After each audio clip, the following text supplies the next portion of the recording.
बिस्मिल्लाहिर्रहमानिर्रहीम। मेरे प्यारे नाजरीन और सामीन, मैं हूँ आपका भाई हाफिज़ वसी मोहम्मद ख़ान और ये है आपका जाना पहचाना यूट्यूब चैनल हाफिज़ वसी टीवी।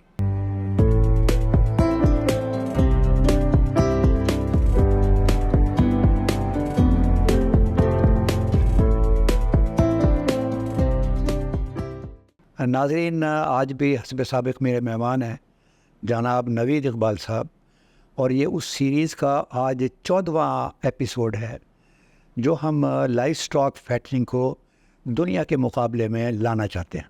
हमने आपसे पहले वादा किया था कि अब तमाम 13 एपिसोड्स में जो हमने बातें की हैं, हम अब ग़िज़ाइयत के बारे में आएंगे कि ग़िज़ाइयत के कौन कौन से पहलू हैं और हमारी मौजूदा सूरत हाल क्या है कि जिसकी बुनियाद के ऊपर हम पैदावार को बढ़ा भी सकते हैं और उसकी क्वालिटी को बेहतर बना सकते हैं।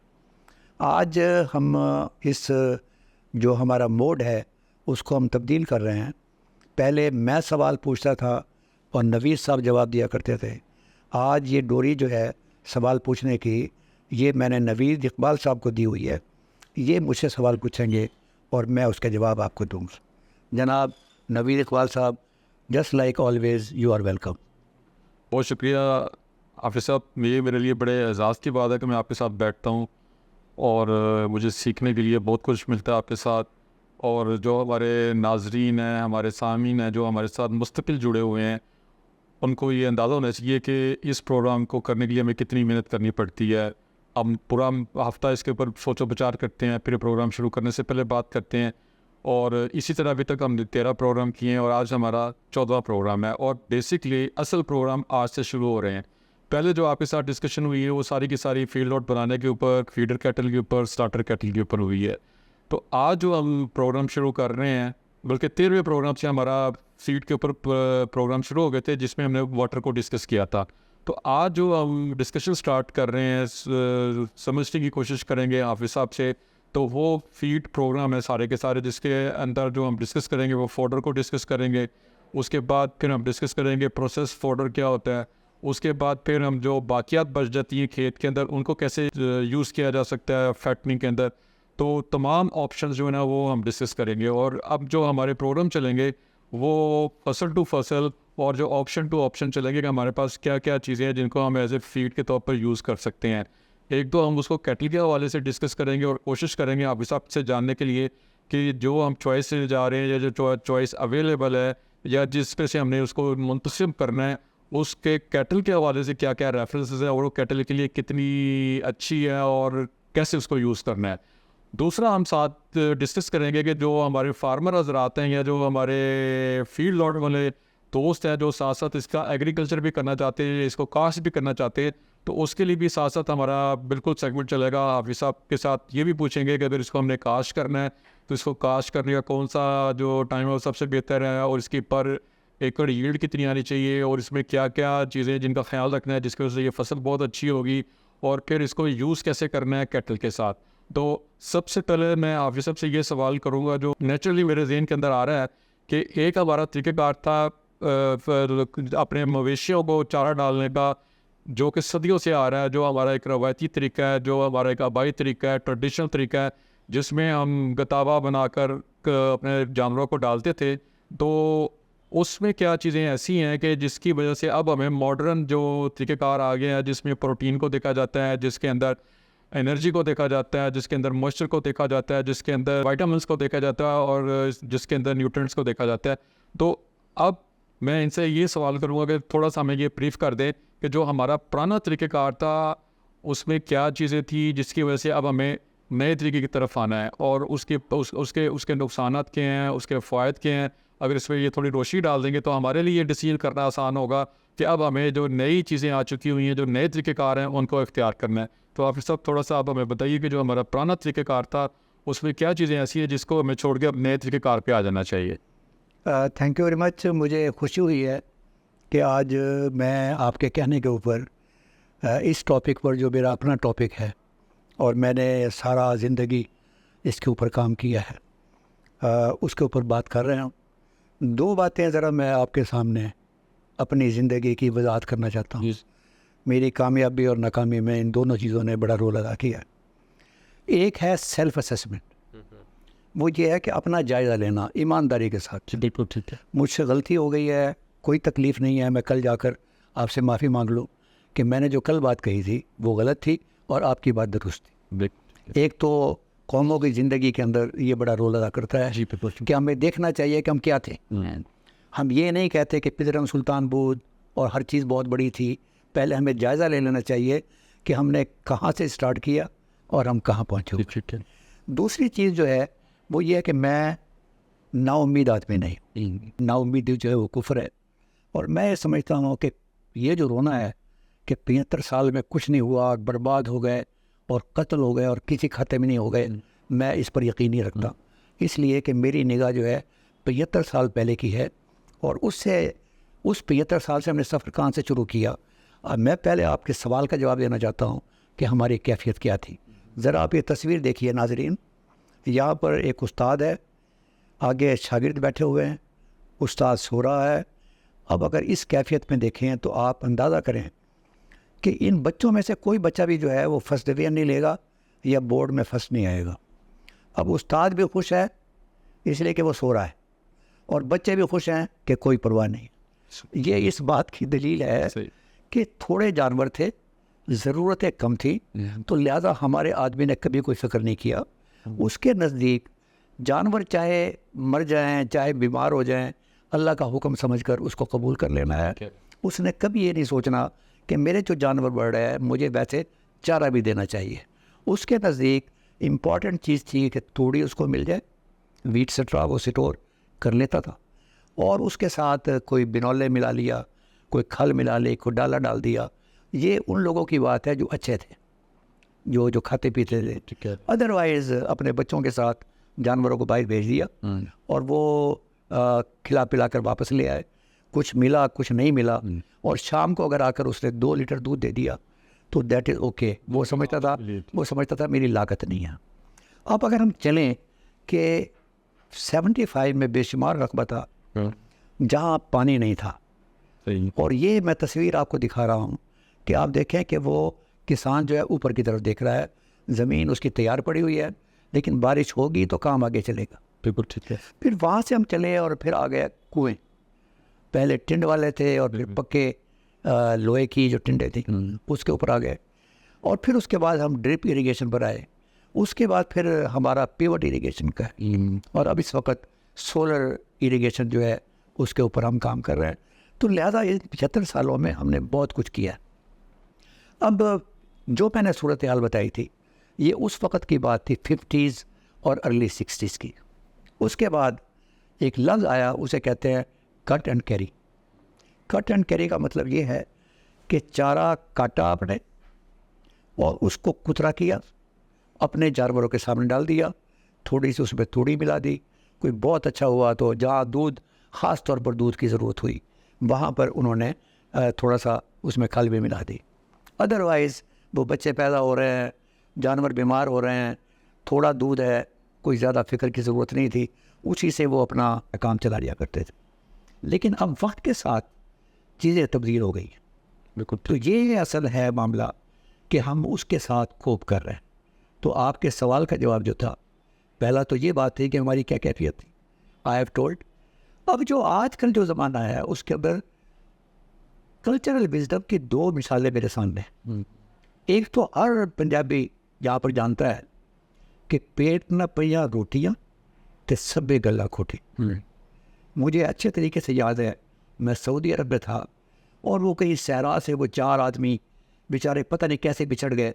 वो उस पर कफ़ील का कसूर नहीं था, वो पैदल चल चल के वो पहुँचे और कफ़ील को पता नहीं था कि किस कैफे से गुजरे हैं। तो उसने से पूछा वो काम हो गया? उसने कहा नौम माफ़ी, यानी कि सोना सो नहीं सके, अकल माफ़ी तो शुगर माफ़ी, तो उसके बाद काम भी नहीं है। तो ये असल सूरत हाल है कि अगर पेट में रोटियां ना हो तो आप तसव्वुर नहीं कर सकते कि उतनी पैदावार आप इंसानों से भी नहीं ले सकते जितनी आप जानवरों की बात कर रहे हैं। इसी तरीके से बाबा फरीद का ये बड़ा मशहूर कौल है कि 5 रुकन इस्लाम ते 6वां फरीदा टुक। ते जे ना होवे छेवा ते पंजे ही जांदे मुक। बिल्कुल ठीक है। इसका मतलब ये हुआ कि सिवाय चिल्ला काटने वाले जो हमारे कलंदर और बुजुर्ग थे, वो तो हो सकता है कि 40 दिन दरिया के किनारे एक पाँव पे खड़े होके बगैर रोटी खाए वो गुजारा कर सकते हैं, लेकिन आम आदमी उससे गुजारा नहीं कर सकता।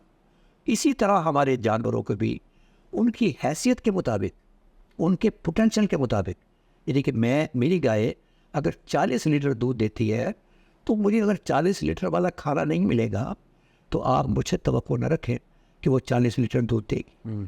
तो चूँकि अब ज़रूरतें बढ़ गई हैं, इसलिए मौक़े भी बढ़ गए। तो एक्चुअली कट एंड कैरी वाला जो सिस्टम था वो अब मतरूक होता जा रहा है ऐसा ऐसा। ग्रेजिंग अभी भी है उन इलाकों के अंदर जहाँ रकबे वाफर हैं, बारिशें होती है तो कुछ खाने को मिल जाता है, लेकिन जानवरों की बहुत बुरी हालत होती है जब बारिशें फेल हो जाएं और खुराक ना मिले तो उनके पास अल्टरनेट ज़रिया कोई नहीं होता। तो आप सब जो अभी तक आपने गुफ्तगू की, अगर मैं उसको समराइज़ करूँ, उसको मुख्तसर करूँ, तो जो मुझे जो समझ आई है वो ये आई है कि जो हमारा पुराना तरीक़ाकार था फीडिंग का, एक तो वो डिपेंड कर रहा था कि हमारे पास क्या चीज़ अवेलेबल है। हम कैटल को अंडरस्टैंड नहीं करते थे, हम जानवरों को नहीं समझते थे, मवेशी को नहीं समझते थे, उसका पोटेंशियल क्या है, उससे हम मैक्सिमम क्या ले सकते हैं, इसकी हमें समझ नहीं थी। हमारे पास जो कुछ होता था हम उसके सामने डाल देते थे, और हमारी ईयर्स होती थी कि हमने अगर उससे दूध लेना है अपने ख़ानदान के लिए तो अगर हमें 2 लीटर 4 लीटर दूध मिल गया तो ये काफ़ी है। और अगर हमने जानवर के लिए कुछ गोश्त लेना है तो अगर वो थोड़ा उसका जिस्म बन गया तो वो काफ़ी है, साल 2 साल 3 साल के अंदर। बस इसको हम देखते थे, उसके लिए वो फीड सिस्टम था। अब जो मौजूदा जब आबादी बड़ी स्पीड के साथ बढ़ रही है, लोगों की ज़रूरियात बड़ी स्पीड के साथ बढ़ रही हैं, क्वालिटी मेजरमेंट्स आ गए हैं सारे के सारे, और टाइम हमारे पास कम है चीज़ों को प्रोड्यूस करने के लिए, और चैलेंजेस ज़्यादा हैं। तो अब अगर हम पुराने तरीके पे चलेंगे तो उस तरीके के साथ हम ना क्वालिटी ले सकेंगे, ना कैटल से हम दूध ले सकेंगे, ना हम उनसे गोश्त ले सकेंगे। तो अब हमें आके जदीद तरीक़ों को जो कि दुनिया ने फार्मूले के साथ कर लिया हुआ है, अगर हम उसको अडॉप्ट नहीं करेंगे, अगर हम उसको इख्तियार नहीं करेंगे, तो हम अपने कैटल से अच्छी प्रोडक्टिविटी में ना दूध ले सकेंगे, ना उनसे बच्चे ले सकेंगे, और ना उनसे हम जो है ना वो गोश्त ले सकेंगे। मैं इससे ये समझाऊँ। ये बात आपने बिल्कुल दुरुस्त फरमाई है। मैं आपकी, चूँकि आप मार्केटिंग के आदमी हैं, मैं आपसे एक सवाल पूछना चाहता हूँ। आज से 20 साल पहले जब हम मंडियों में जाया करते थे जानवर ख़रीदने के लिए, मैं खुद जाता रहा, वहाँ बूढ़े जानवर भी मिलते थे। जी बिल्कुल ठीक कह रहे हैं आप। अब आपको बूढ़े जानवर नहीं मिलेंगे, नहीं मिलेंगे, सही। इसलिए कि अब it is going so fast कि लोग इंतज़ार नहीं करते। वो ये कहते हैं कि अगर प्रोडक्शन नहीं दे रहा है तो फिर बेहतर है कि इसको ज़िबा कर दी जाए। यानी कि 4 सुए जो है, अब वो एक जानवर की एक बेहतरीन टाइम है जिसमें जैसे कहते हैं पीक प्रोडक्शन। ठीक है। तो अब हम पीक प्रोडक्शन की तरफ जा रहे हैं और उसके वजह से कई तब्दीलियाँ आई हैं। पहली बात यह है कि कट एंड कैरी वाला जो मामला है कि मैं जानवर मेरे पास चारा मौजूद है, मैंने आज काटा, कल काटा, परसों काटा, और मैंने जो क्यारा है अपनी ज़रूरत के मुताबिक उसी टाइम पर खर्च किया। अब मैं आपसे एक सवाल पूछना चाहता हूँ। वो सवाल ये है कि जिस तरह हमारा बच्चा छोटा है, हम उससे काम नहीं लेते, उसको खेलने देते हैं, उसके बाद बच्चा बड़ा है, हम उससे काम लेते हैं, मुश्किल काम जो है जवानी के अंदर करता है, फिर वो बूढ़ा हो जाता है और फिर उसके बाद उसको फिर आराम से बिठा दिया जाता है। ये जो पौधे की ज़िंदगी है ये बिल्कुल इस तरीके से है कि जब ये पौधा छोटा है तो उसके अंदर आपकी न्यूट्रिशनल वैल्यू कम होगी। जब जवानी की हालत में होगा, जैसे कहते हैं गोब की हालत में, उस वक्त भरपूर उसके अंदर ग़िज़ाइयत होगी। अब अगर मैं कट एंड कैरी कर रहा हूँ, इसका मतलब है कि आज ग़िज़ाइयत कुछ और है, कल को ग़िज़ाइयत कुछ और होगी, परसों ग़िज़ाइयत कुछ और होगी। तो मेरा जानवर जो 40 लीटर या 20 लीटर या मैं गोश्त के लिए कर रहा हूँ, जो मेरी एक्सपेक्टेशन है, अगर उसके मुताबिक मैं खुराक नहीं दे रहा हूँ तो फिर मैं ये नहीं कह सकता कि जी मैंने खुराक तो पूरी दी है लेकिन वज़न उतना नहीं बढ़ रहा है। जी बिल्कुल ठीक है आपने। तो एक्चुअली इट इज़ इम्पॉर्टेंट कि जो हमारे आदमी हैं वो ये जाने कि ये कट एंड कैरी जो है उसका फ़ायदा इसलिए नहीं है कि बेशुमार फंगस ज़मीन में पौधा खड़ा हुआ है, आप काट कर लेकर आए हैं, मॉइस्चर भी उसके अंदर ज़्यादा है, उसमें कोई एफ्लाटॉक्सिन भी हो सकते हैं, उसमें माइकोटॉक्सिन भी हो सकते हैं। तो ये जो आपके पास आएगा, प्लस जो आजकल ज़माना है कि कीड़ा आ गया तो आपने उसके ऊपर स्प्रे कर दिया। अब स्प्रे का एक विड्रॉल पीरियड है। जी बिल्कुल ठीक कि आज अगर मैंने स्प्रे किया तो 15 दिन तक मैंने उसको इस्तेमाल नहीं करना। लेकिन मेरे जानवर भूखे मर रहे हैं तो आप कर लेंगे? तो मैं कर लूँगा, ये सोचे समझे बगैर कि उस टॉक्सिसिटी का कोई नेगेटिव असर भी होगा, बिल्कुल होगा। मैं उसके ऊपर नेगोशिएट कर लूँगा या आपके अल्फाज में कंप्रोमाइज़ कर लूँगा। तो अब दुनिया जो है वो आगे जा चुकी है। अच्छा हाफिज़ साहब, अब यहाँ तक तो क्लियर हो गया कि जो हमारी पुरानी तरीक़ेकार था वो अब एप्लीकेबल नहीं है। प्रोडक्टिविटी के हवाले से सर्वाइवल हो सकती है, जानवर ज़िंदा रह सकता है, लेकिन उसकी जो बेस्ट पॉसिबल रिज़ल्ट आने चाहिए वो नहीं आएंगे। अब मेरा अगला जो नेक्स्ट सवाल आपसे है वो ये कि अच्छा जो फोडर होता है उसकी क्या करैक्टरिस्टिक्स या उसकी खूबियाँ क्या होती हैं अच्छे फोडर की? सर ये आपने बड़ा प्यारा सवाल पूछा है आपने।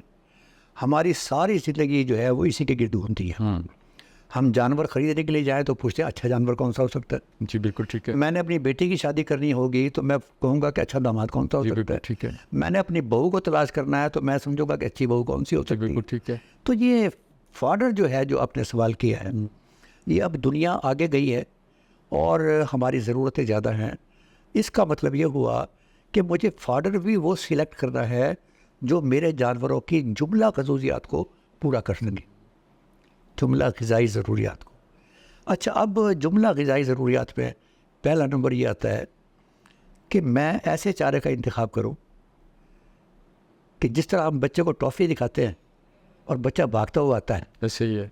तो मेरा पास वो चारा हो कि जब मैं जानवर के पास लेके आऊँ जानवर का रूह खुश हो जाए। गुड, ये पहली चीज़। ज़बरदस्त। नंबर 2 मैं देखूँगा कि आपने इंसानों में देखा है कि जब हम कोई खुराक खा लेते हैं ऐसी, और ख़ास तौर पे बुज़ुर्ग आदमी, वो खाना खाने के बाद वो हज़म नहीं होता और वो एक डकारे मारते हैं और जैसे ये अब सवाल ऐसा ये है कि मेरे जानवरों को पहली चीज़ तो वो है कि पसंद हो उनको, उसको पसंद हो, पैलेटेबल पसंद, उसका टेस्ट, उसकी खुशबू, यानी कि वो खुश हो जाए कि यस जी मतलब है वाकई जी मेरे मालिक जो है उसने मेरा बड़ा ख्याल किया है।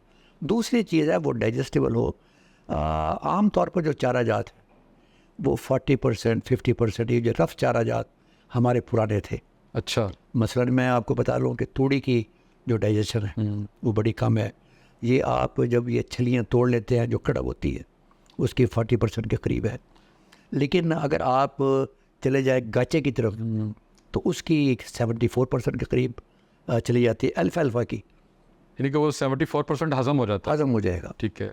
अदरवाइज़ बाकी जो है या तो आपका जानवर डिस्टर्ब होगा, डिस्टर्ब होगा तो इसका मतलब पैदावार वो नहीं देगा।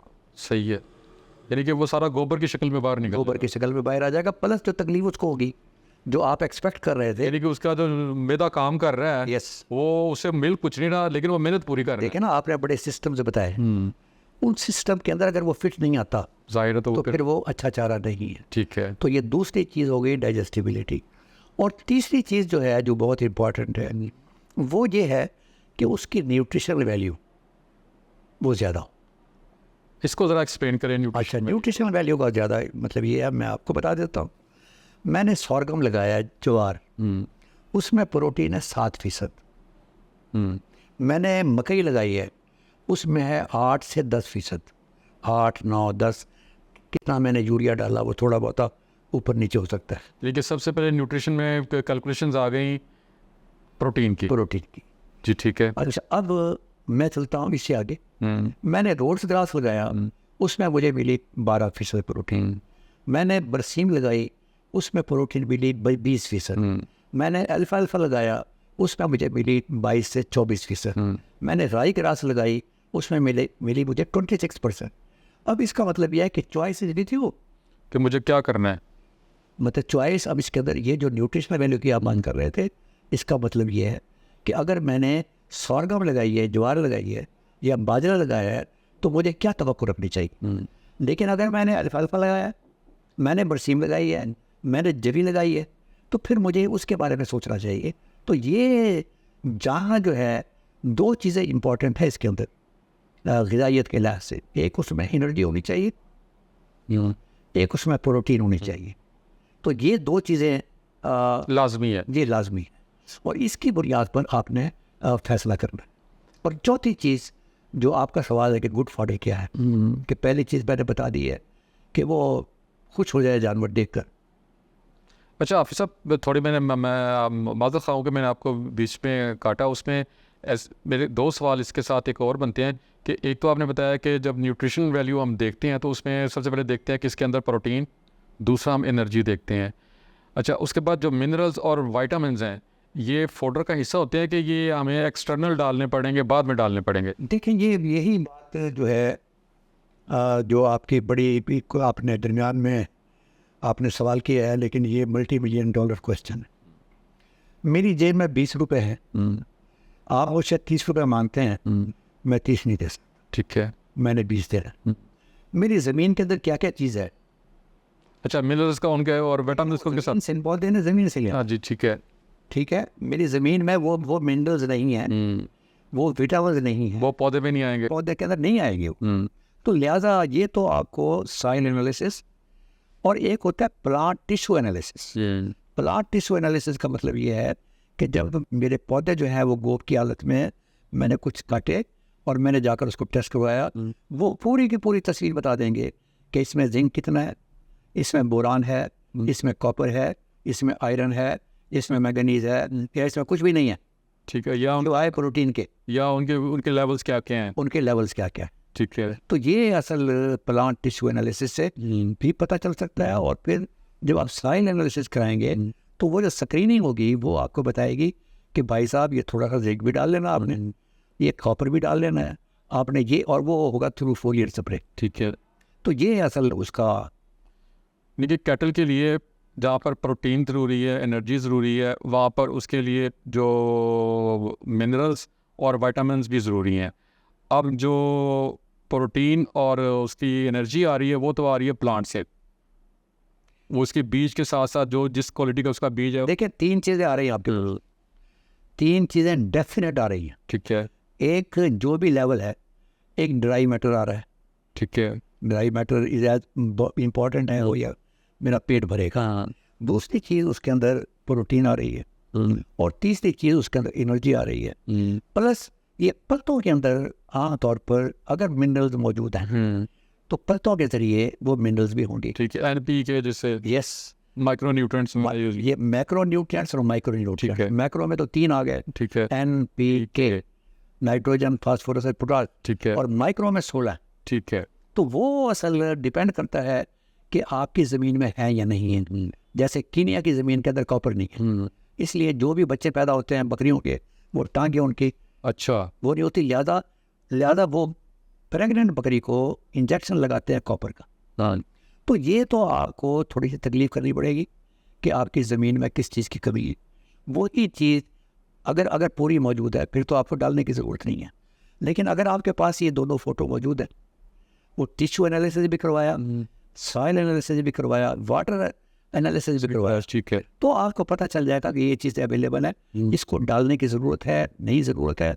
और फिर इससे फ़ायदा ये है, हम इस वक्त बात कर रहे हैं सिर्फ पाउडर की, बिल्कुल फोल्डर की बात। हमने बाद में कोई और चीज़ें भी देनी है। ठीक है, ये तमाम चीज़ें जो आप बता रहे हैं, ये फोल्डर के साथ अगर इसमें नहीं हुई तो फिर हम उसको सप्लीमेंट। ठीक है।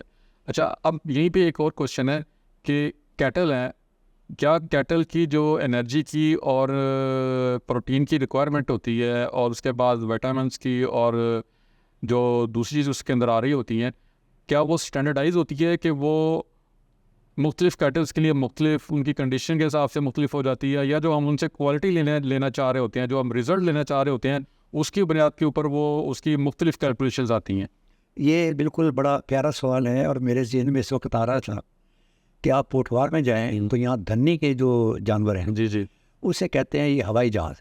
अच्छा, वो दौड़ते हैं। अब वो एक धन्नी का आप जानवर लें जो दौड़ने में बड़ा माहिर है, और एक यहाँ आप झंग का जानवर ले लें, ठीक है, जो आराम से चलता है, खड़ा रहता है। अब दोनों की जो ताकत, दोनों की जो रिक्वायरमेंट है वो different एनर्जी की, वो डिफरेंट होगी। ठीक है, अब मैं इसको इस तरीके से समझाता हूँ आपको, बल्कि आपको तो माशाल्लाह समझे हुए हैं, अपने भाइयों नहीं मुझे सुनने वालों को ज़रूरत है कि मेरे पास एक गाय खड़ी हुई है, वो दूध भी दे रही है, वो प्रेग्नेंट भी है। ठीक है, वो दूध भी दे रही है, प्रेग्नेंट भी है, मैं अगले बच्चे की तवक्को भी रख रहा हूँ, मैं उससे दूध भी ले रहा, और मेरी ख्वाहिश है कि एटलीस्ट 7 महीने तक वो दूध देती रहे, महीना दूसरा या तीसरा।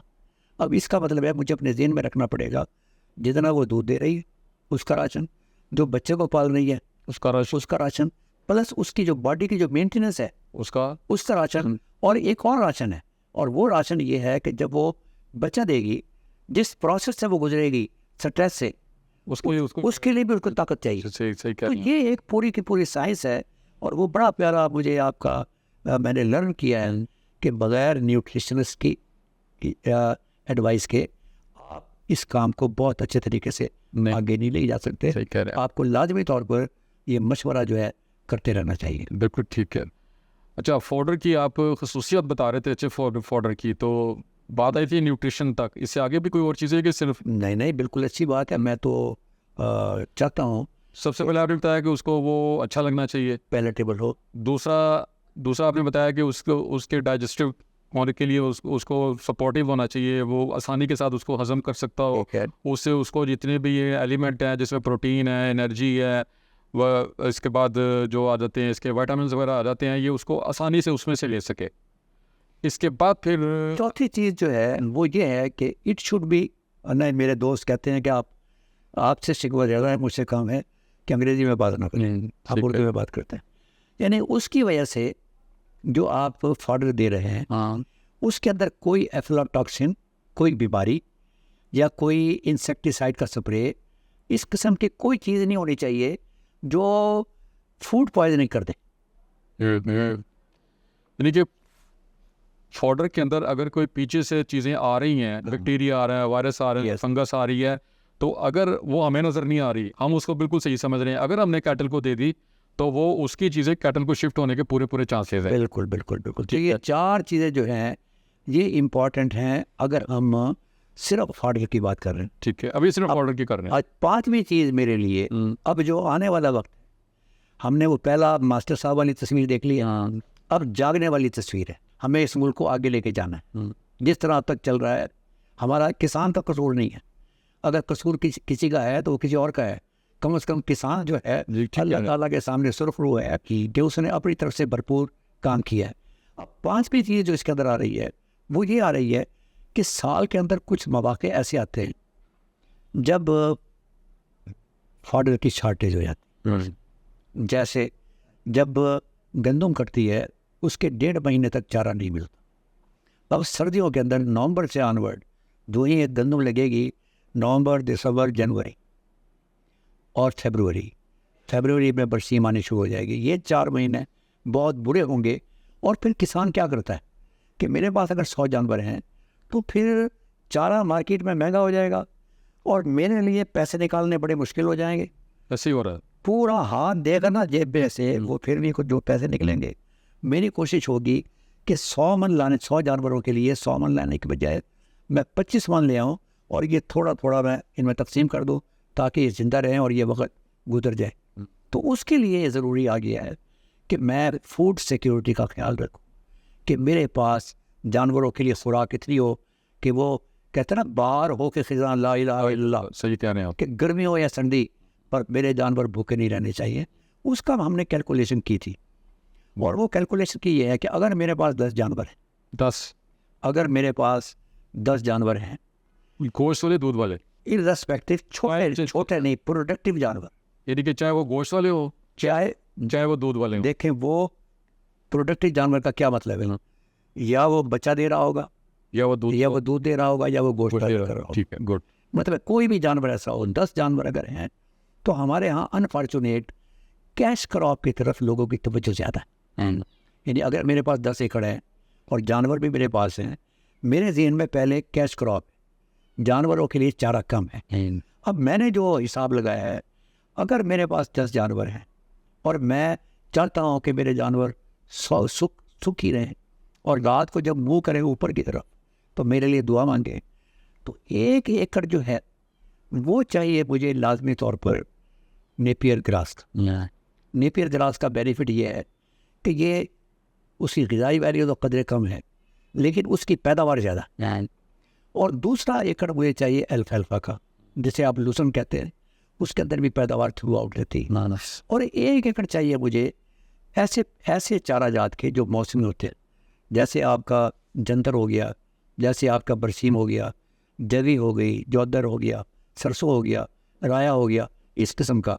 यानी कि ये 3 एकड़ हो मेरे पास 10 जानवरों के लिए, और साथ में 365 माइल तूड़ी हो, ये तूड़ी मेरे पास महफूज हो, तो मेरे जानवर थ्रू आउट द ईयर ना दूध घटाएंगे। प्रेग्नेंट होने के बाद तो घटाएंगे, लेकिन वो जो मामला है कि जी बताया गया था 20 लीटर दूध दे रहा है, ये 8 लीटर दूध दे रहा है, ये वाली कैफियत नहीं होगी। साल के साल वो बच्चा देंगे, मेरे जानवर बीमार नहीं होंगे। तो ये एक फार्मूला है बेस्ड ऑन एक्सपीरियंस, तजुर्बे की बुनियाद के ऊपर, कि आपको अगर 10 जानवर पालने का शौक़ है, हर जानवर बच्चा क्यों ना दे, हर जानवर की बढ़ोतरी क्यों ना हो, हर जानवर अपने पोटेंशियल के मुताबिक दूध क्यों ना दे, उसके लिए आपको ये तकलीफ़ करनी पड़ेगी। तो हाफिज़ साहब, अब मसला ये आन कह रहा कि अब अगर हमें डेयरी का काम करना है, हमें काऊ काफ ऑपरेशन चलाना है, हमें फीड लॉट चलाना है, तो अब ये कैलकुलेशंस के बगैर नहीं हो सकेगा कि हमें ये कैलकुलेट करना पड़ेगा, ये हमें अदाद शुमार के साथ आगे चलना पड़ेगा, उसका हिसाब किताब निकालना पड़ेगा कि जो हमारे पास कैटल खड़े हुए हैं उनकी जो प्रोटीन की डिमांड है वो क्या है, उनकी जो एनर्जी की डिमांड वो क्या है, उनको जो विटामिन चाहिए वो कितने चाहिए, उसके मुताबिक फिर हमें जाके सोचना पड़ेगा कि अब हमें इनको कौन से चाराजात डालने हैं ताकि इस वक्त की जो उनकी ज़रूरत है वो पूरी हो सके। और जैसे जैसे काम ये आगे बढ़ेगा, उस कैटल की बॉडी कंडीशन स्कोर चेंज होगा। अगर गाय प्रेग्नेंट थी तो अब प्रेग्नेंट हो गई है, अब प्रेग्नेंट थी तो वो आखिर पे आ गई है और उसने बच्चा दे दिया, तो उस पूरी कंडीशन के साथ साथ उसकी एनर्जी की रिक्वायरमेंट भी चेंज होगी, उसकी प्रोटीन की रिक्वायरमेंट भी चेंज होगी, उसकी विटामिन्स की रिक्वायरमेंट भी चेंज होगी, और फिर हमें उसके मुताबिक फीड बनाकर, उसकी गज़ा बनाकर या गतावा बनाकर उसको पेश करना पड़ेगा। अदरवाइज़ वो अपना बेस्ट पॉसिबल जो है ना बेहतरीन हमें नहीं दे सकेगी, ना वो दूध की शक्ल में हमें दे सकेगी, ना वो गोश्त की शक्ल में हमें दे सकेगी, ना बच्चे की शक्ल में हमें दे सकेगी। तो मुझे अभी तक जो मैंने आपकी बातों से चीज़ें अखज़ करने की कोशिश की है वो ये की है कि अब ज़माना जो है ना वो मुस्तकबिल इसका है कि अगर आप इस काम को प्रॉफिटेबली करना है, अब आप इस काम को बढ़ाना है और मुसलसल इस काम के अंदर रहना है, तो आपको फीड के ऊपर बहुत ज़्यादा तवज्जो करनी पड़ेगी और आपको इन तमाम पैरामीटर्स को समझ कर तो उनकी फ़ीड के बारे में डिसाइड करना पड़ेगा। एक ही फ़ीड, एक ही फार्मूला और सब कैटेगरी एक ही जैसा नहीं चलेगा, बल्कि फ़ीड बनाते हुए आपको ये तमाम चीज़ें देखनी पड़ेंगी और फिर डिसाइड करना पड़ेगा कि आपने किस चीज़ के ऊपर जाना है। देखें नवीद साहब, मैंने किसी साहिब इल्म के साथ 14 प्रोग्राम नहीं किए। मतलब बड़े बड़े लोग बैठे हुए हैं जिनसे मैं बड़ा मुतासिर हूँ, और वो जब आते हैं मैं और एक्चुअल लोग मुझसे कभी किसी ने इनकार नहीं किया, लेकिन मुझे ऐसा लगता है कि हम दोनों एक पेज पर हैं। मुझे ऐसा लगता है कि हम दोनों एक पेज पर मैं हैं, आपको शागिर्द हूँ और मैं हमेशा लर्न करता हूँ आपसे। नहीं, मैं अब मैं आज बताना चाहता हूँ जो आप बता रहे हैं, प्लांट टिश्यू एनालिसिस का आपने और मेरे सुनने वालों में से कितने लोगों ने सुना होगा कि आपकी फसल खड़ी हुई है, मैं जानना चाहता हूँ कि भाई इसकी पैदावार कितनी आएगी। नहीं कभी तो मैं जाकर वो करूँ और मैं जाकर लेबॉर्ट्री में जाऊँ और मैं पता करूँ कि भाई साहब बताएं इसके अंदर एनर्जी कितनी है, ये कभी किस चीज़ की ज़रूरत है। इसी तरीके से एक अच्छा फार्मर जो है वो 3 महीने के बाद अपने जानवरों का खून टेस्ट करवाता है और उसमें वो देखता है कि इसमें एनर्जी कितनी है। वो जो ब्लड जो है ना, वो ब्लड वो जो आप सैंपल ले रहे हैं, एक तरफ तो वो बताएगा कि इसमें कोई पैरासाइट तो नहीं है, एक तरफ ये भी बताएगा कि जो खुराक आप दे रहे हैं वो अकॉर्डिंगली है या नहीं है, उसमें आपको कोई सप्लीमेंट देना पड़ेगा कि नहीं देना पड़ेगा। हाफिज़ भाई, ये तो पाकिस्तान में शायद कोई 1% लोग ही करते होंगे। ये थे ये नेक काम जो हम कर रहे हैं, ये क्या कर रहे हैं? सही है, ये जो नेक काम है, I am happy and you are happy. वजह उसकी है कि मैं हम सुनने वालों को कोई नई चीज़ दे रहे हैं। अब प्रोग्राम को ख़त्म करने से पहले मैं आखिरी बात बताना चाहता हूँ कि गुड फॉडर के बारे में हमने 4 चीज़ें देखी हैं। आप उनको ज़रा एक दफ़ा रिपीट कर दीजिए फिर। एक है कि वो पैलेटेबल। मैंने पिछले दिनों आजकल सोशल मीडिया पर एक वीडियो वायरल है। उस वीडियो के अंदर क्या चक्कर है, एक दादा है, एक बाप है, एक माँ है, और वो छोड़ते हैं पोते को, और वो बच्चा भागता हुआ माँ को नेगलेक्ट करता हुआ, बाप को इग्नोर करता हुआ वो दादा के पास जाते हैं। अच्छा, फिर वो जगह तब्दील कर लेते हैं और फिर वो बच्चे को छोड़ते हैं, फिर बच्चा दादा के पास आता है और पता चला कि इसलिए कि दादा उसको हमेशा टॉफ़ी देता है। बहुत अच्छे, गुड, जब माँ और बाप नहीं दे रहे होते और वो कहता है कि पहले तो बहुत ज़्यादा खा चुका है, सही है। वो उस वक्त दादा जो है उसको टॉफ़ी देता है। तो पहली चीज़ तो ये है कि वो जो खाने का जो आपने बंदोबस्त किया है, जानवर को पता चलना चाहिए कि भाई आज तो बस पुलाव और ज़र्दा पका है, क्यों? वो पैलेटेबल होना चाहिए। ठीक है। दूसरी चीज़ ये है कि उसके अंदर न्यूट्रिशनल वैल्यू, उसकी ग़िज़ाइयत, वो जो मैंने आपको पूरा का पूरा ठीक है। बताया है कि ये आपका चॉइस है। वो मैं ज्वार लगा रहा हूँ, कौन रोक सकता है मुझे? कोई नहीं रोक सकता। मैं नेपियर लगा रहा हूँ, कोई मुझे नहीं रोक सकता। डालने से भी जानवर मैं एल्फाल्फा लगा रहा हूँ, मैं जो है वो राई ग्रास लगा रहा हूँ, तो ये रोड्स ग्रास लगा रहा हूँ, तो ये मेरा चॉइस है। और आज का प्रोग्राम असल इसी बात के बारे में है कि हम लोगों को बताया कि ये चॉइस इज योर्स, बिल्कुल ठीक आपके है। पास चॉइस है।